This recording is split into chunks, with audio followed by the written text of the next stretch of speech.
कंचना। तमिलनाडु के एक छोटे से गांव में एक बूढ़ी हवेली खड़ी थी, वीरान, अंधेरे में डूबी और रहस्यों से भरी।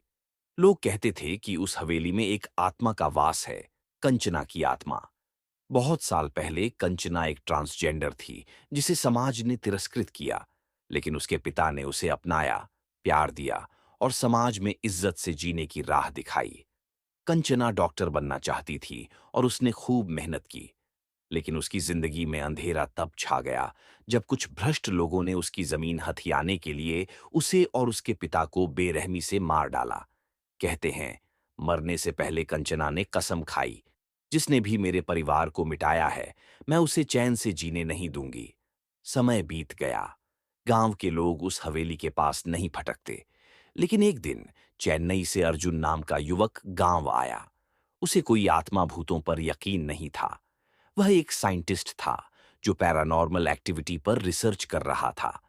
अर्जुन ने गांव वालों की चेतावनियां अनसुनी कर हवेली में रात बिताने की ठानी। रात का पहला पहर बीता। हवेली शांत थी, लेकिन आधी रात के बाद अचानक हवेली के कमरे का दरवाजा खुद ब खुद खुल गया। अर्जुन चौंका। तभी एक ठंडी हवा का झोंका आया और एक औरत की सिसकियां गूंजने लगीं। क्यों आया है तू? मेरी नींद क्यों तोड़ी? अर्जुन ने देखा, सामने सफेद साड़ी में एक लंबी छाया खड़ी थी, जिसकी आंखों से खून टपक रहा था। अर्जुन से बोली, तू इंसाफ दिला सकता है क्या? अर्जुन कांपते हुए बोला, मैं मैं जानना चाहता हूं कि तुम्हारे साथ क्या हुआ।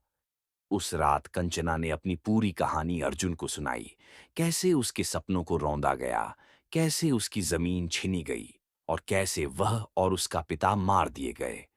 उसने बताया कि हत्यारे अब भी जिंदा हैं, एक नेता, एक तांत्रिक और एक बिल्डर, जिन्होंने हवेली पर कब्जा करने की कोशिश की थी। अर्जुन को यकीन हो गया, ये आत्मा सिर्फ डराना नहीं चाहती, ये न्याय चाहती है। भाग 4। अर्जुन ने चेन्नई लौटकर उस केस की जांच शुरू की। पुराने रिकॉर्ड्स, अखबार की खबरें और पुलिस फाइल्स खंगाल डालीं।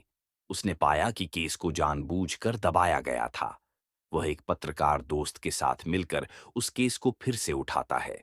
जब आरोपी नेता को पता चलता है कि कंचना की कहानी फिर से सामने आ रही है, वो अर्जुन को धमकाने लगता है, लेकिन अर्जुन पीछे नहीं हटता। कंचना की आत्मा अब अर्जुन की मदद करने लगती है। वह उसे सपनों में संकेत देती है, कहाँ जाना है, किससे मिलना है, कौन गवाह है। अर्जुन धीरे धीरे केस को फिर से खोलने में कामयाब हो जाता है। लेकिन अब तांत्रिक उस हवेली में आता है, कंचना की आत्मा को बंद करने के लिए। वह यज्ञ करता है, मंत्रों से हवेली को सील करने की कोशिश करता है। कंचना का गुस्सा चरम पर होता है। हवेली में तूफान आता है, दीवारें कांपने लगती हैं और तांत्रिक को उसकी ही यंत्रों से मार डाला जाता है। नेता और बिल्डर एक रैली में होते हैं जब अचानक मंच गिर जाता है।